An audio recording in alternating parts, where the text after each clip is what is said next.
Hi everyone, I have a really simple project that I'm working on today. I am going to paint the wall behind me.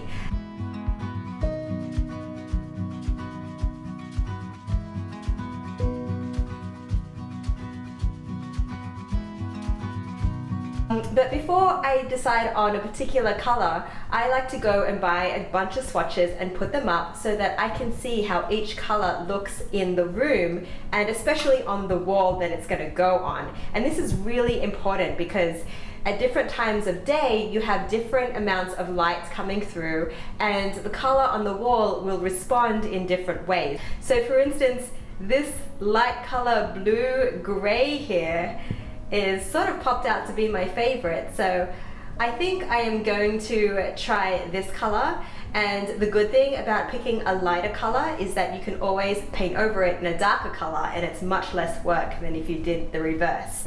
Stay tuned. I'm hoping this will turn out well.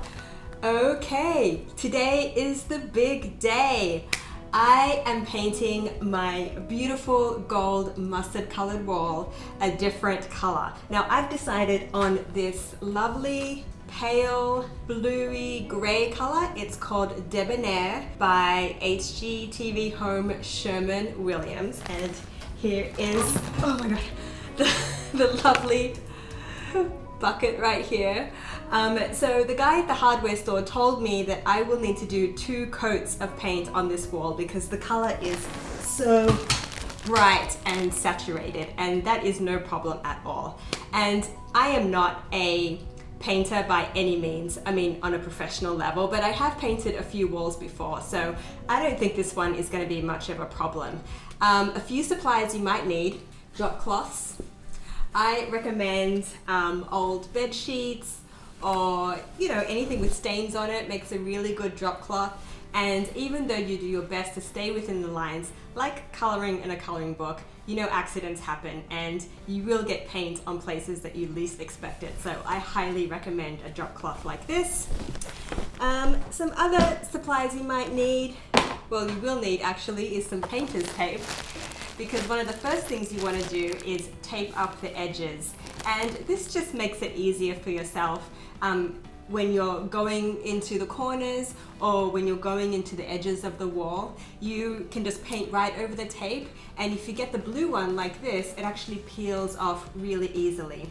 Now there is a trick when you paint with painter's tape, is that you don't want to put too much paint where the tape is. That's because when you peel this off, you run the risk of actually peeling off some paint as well. So you want to keep the layer of paint that it comes across the tape as thin as possible, and you can always touch it up later. Some people like to sand their walls before they start as a bit of a prep, but a general rule of thumb is if your wall has already been painted, then it's already primed to be repainted on top. I think this is really if you're going to paint over like raw wood or something that hasn't been treated before. So you might want to use a little sanding block like this. I recommend a little roller like this to go over the edges. This just also makes it easy to do the edges first all the way around before we paint the middle. And if you don't have a little roller like this, you can also use a little paintbrush like this. And sometimes you can get the ones that are angled, the bristles are angled, and that's called like an edging brush. So either way, it's good. And then you are going to need a roller, of course, and I have a fresh roller that I bought just for today, which just is going to go on the top of this. And even though they're reusable, I try to switch mine out every couple of painting episodes, so that's good. And of course, if you need it, big brush like this. I don't know if I'm going to need it, but I have it anyway. And a painting tray like this. Now you really don't need to spend a lot of money on these supplies. You can go to your local dollar store. I have bought my painting supplies at a 99-cent store tons of times. You can get cheap gloves, cheap paintbrushes, disposable rollers, and all for literally the whole thing under $10. So if you don't think you're going to be using your supplies over and over again, it's probably best just to do that and be done with it. Throw it all away afterwards. So that's it pretty much. I'm excited to get a new color on this wall. As I mentioned before, the reason I'm painting this wall is because I have been doing a lot of filming in this room, and this gold color, well, I really love it. It doesn't always look the best on camera at different times of day. So that's why I'm going with a cooler, more muted shade of grayish blue, and hopefully that will serve the purpose really well. So let's get to it.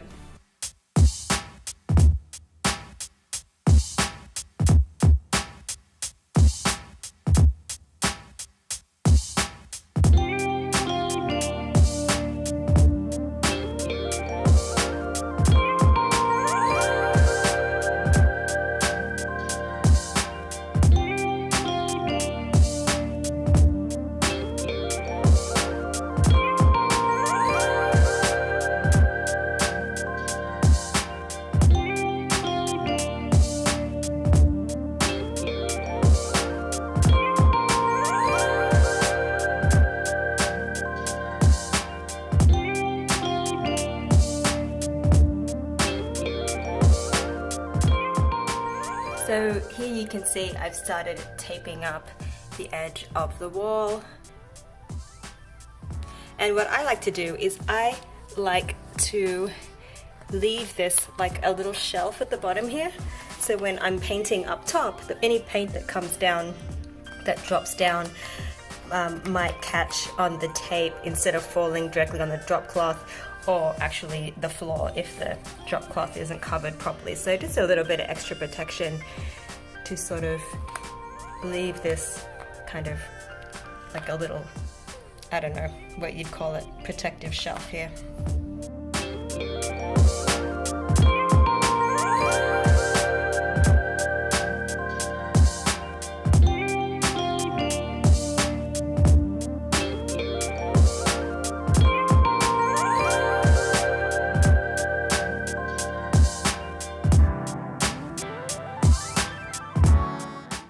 Always want to remove the outlet socket covers.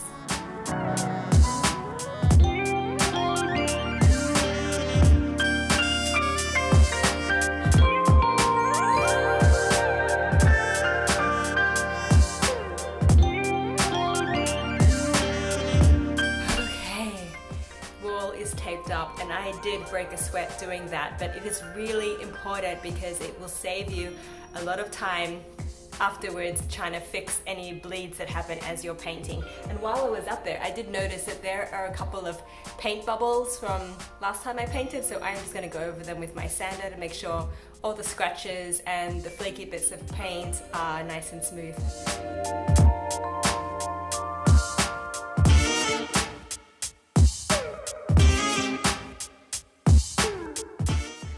Okay, that was a workout, but now I've taped up all the edges and I've sanded the whole wall, and now it's time to get painting. So if you have just picked your paint up from the paint store, it's probably going to be already freshly mixed, ready to go. You won't need to give it a stir or anything like that necessarily unless you really want to. I bought this a couple of days ago, so I'm gonna have to give it a bit of a stir, and I actually forgot to get up a stick to do that with. So shout out to Slip and Ramen from last night's dinner. I'm going to use a couple of chopsticks to give it a stir.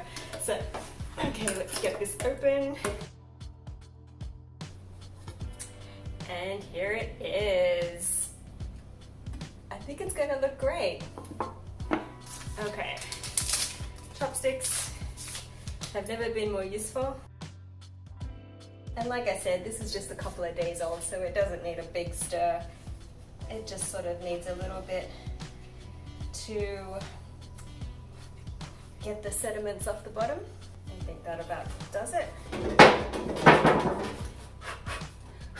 Dust off the old painting pan. So I'm just gonna do a little bit right now because I'm gonna work on doing the edges all the way around with my little sponge roller like this. And as I said, you don't want to put a thick layer on top of the edge of the tape, because when you pull the tape off it, you do run the risk of pulling up the paint with it. So you want to keep the layer that's going on top of the tape, that meets the tape, as thin as possible, and you can go over it a little bit later after the first layer has dried. So let's do that right now. Probably should have worn gloves, but just to give you an example.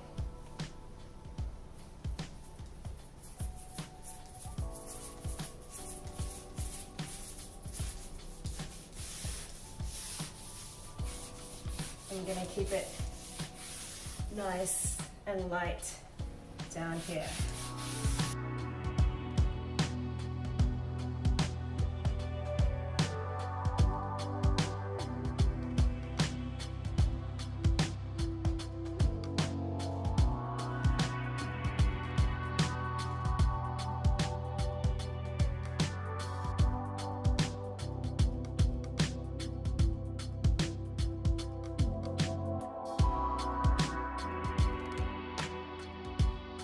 So all the edges have been done, and I don't know if you can tell on this wall, I think you can see it, but I have some paneling on this wall.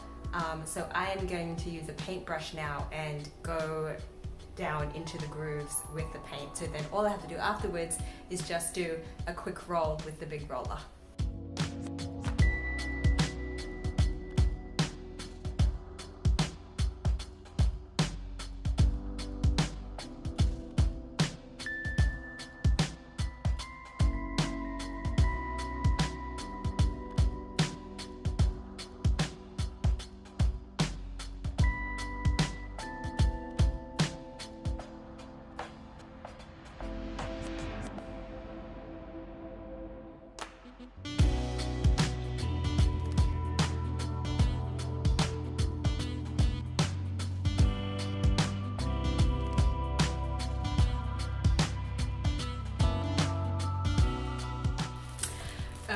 Okay, so now I have the edges done and I have the grooves done. Now I'm going to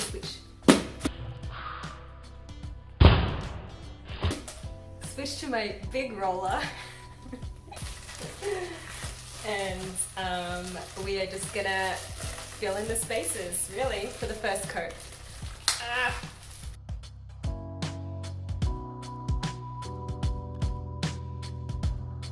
One tip I've learned when painting is that you really want to press this foam roller, or not foam, but I don't know what this is, the furry roller into the wall instead of just slapping it on. And that'll give the time for the paint to sink in a little bit. And if you go slower, it's much better to paint that way because you'll get less drippage. So I'm really going to take my time. I hope you can be patient.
So I have finished the first coat of paint and I think it looks pretty good actually. It's late afternoon right now and it has this nice kind of light indigo denim blue color, and I'm pretty sure in the morning when I come back to do the second coat it's going to be much lighter because a lot of light comes through this window in the morning. So I'm looking forward to seeing it, how it looks tomorrow morning, and I will catch you then for the second coat.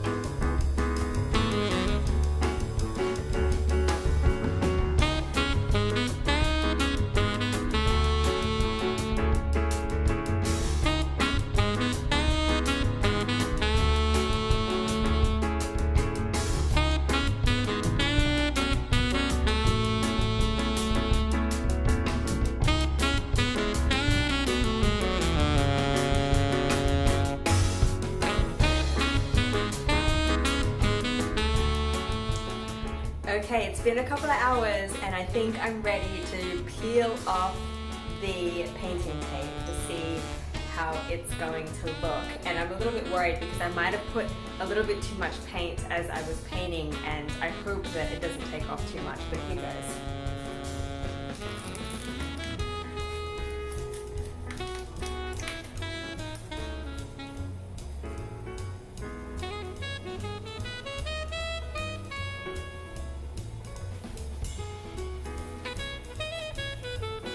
So far so good. Alright, that looks pretty clean. I'm quite impressed with myself. So I'm going to continue doing it and then we'll be done.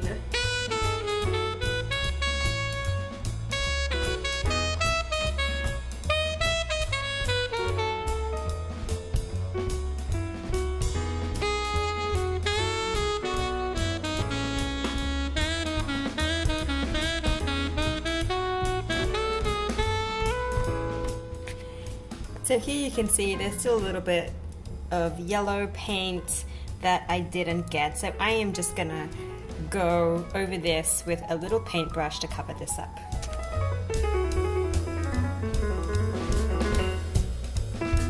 And it's done!